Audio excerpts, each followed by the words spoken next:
क्या है GERD या गैस्ट्रोइसोफेजियल रिफ्लक्स डिजीज़? जो कुछ भी हम खाते पीते हैं कभी कभी वो डकार के माध्यम से, जिसे आप ज़्यादा डकार आना भी कह सकते हैं इसे, ये एक बीमारी है। ख़ास तौर पे ये बीमारी तो है नहीं, ये एक सामान्य प्रक्रिया है। जब हम ज़्यादा खाते हैं या किसी डिस्कम्फर्ट पोजीशन में बैठे रहते हैं और फिर उठते हैं तो डकार आना स्वाभाविक है। लेकिन जब ये रिपीटिशन में आ रहा है, बार बार आ रहा है, एक सामान्य मात्रा से अधिक हो रहा है, तब इसे बीमारी के रूप में जाना जाता है।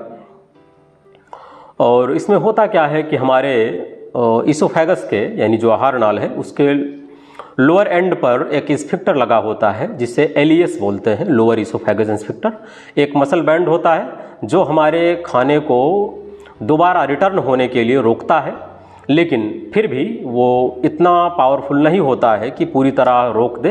यानी उसका खुलना भी ज़रूरी होता है। जब कोई चीज़ हमारे शरीर को नुकसान पहुंचा सकती है तो वो हमारे गैस्ट्रोइंटेस्टाइनल ट्रैक्ट के आखिरी छोर के द्वारा भी और जिस ओपनिंग से हमने चीज़ों को लिया है, इनहेल किया है, उसके ज़रिए भी वो उसे बाहर निकाल सकता है, जिससे कि हमें कोई विशेष परेशानी ना हो। तो जो बैक होने की प्रक्रिया है, वापस आने की प्रक्रिया, वह इसीलिए है कि हमें कोई खास दिक्कत पेट में ना हो। लेकिन ज़्यादा बार होने लगता है तो हम इसे GERD के नाम से जानते हैं। होता क्या है, ज़्यादा ऐसा होने पर, ज़्यादा डकार आने पर, ज़्यादा GERD की स्थिति में हमारे चेस्ट में बर्निंग सेंसेशन होता है, जिसे सीने में जलन कहते हैं, या दर्द भी होता है कभी कभी, और कभी कभी वोमिटिंग के भी लक्षण आपको देखने को मिल सकते हैं, या गला जलना, ये सारी समस्याएं होती हैं। होती क्यों है ये?